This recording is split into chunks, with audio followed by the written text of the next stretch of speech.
In this lesson, we will take an introductory look at the Analytical Writing Assessment session, also known as the AWA session.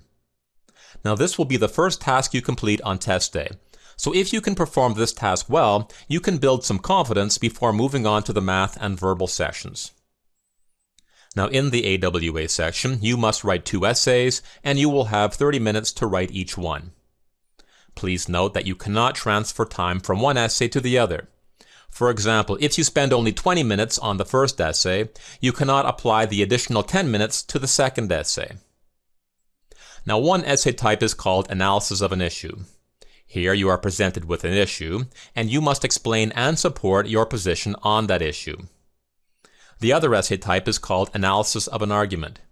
Here you are presented with an argument, and you must write an essay critiquing the argument. Now, it's important to note that these writing tasks do not test any specific subject knowledge. They test only your ability to think analytically and communicate your ideas in a clear and effective manner. Also note that you need not be a superior writer to score well on this session. As long as you follow some key guidelines, you will receive a good score.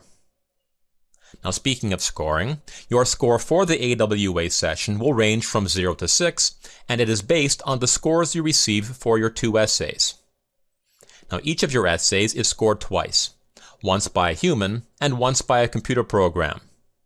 Now, the human marker is typically a college or university faculty member who will spend no more than 2 minutes reading each essay and then assign a score holistically. In other words, there are no precise scoring rules, such as a 0.2 point deduction for a spelling error or a 0.5 point increase for a good idea.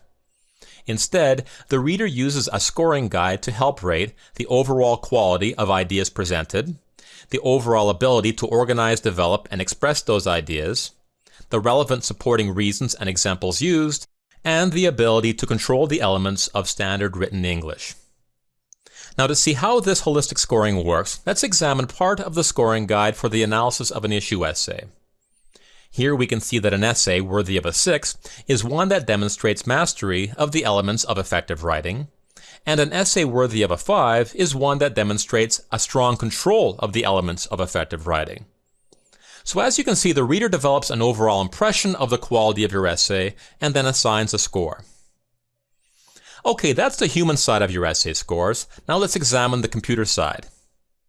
The computer program that scores your essay is called the Intellimetric Essay Scoring System. It evaluates dozens of structural and linguistic features, including organization of ideas and syntactic variety. It also compares your essay with previous essays to identify words and phrases that have appeared in those other essays. Okay, so once your 2 essays have been scored twice, your score will be the average of the 4 scores, rounded up to the nearest half point. So, for example, if your 4 scores consist of 3 5s and a 6, then your average is 5.25, which is then rounded up to a final score of 5.5. Now, it should be mentioned that if an essay receives 2 scores that differ by more than 1 point, then a second human reads the essay to resolve the discrepancy. Okay, so that's a brief overview of the AWA session. In future lessons, we will examine how to tackle each of the writing tasks.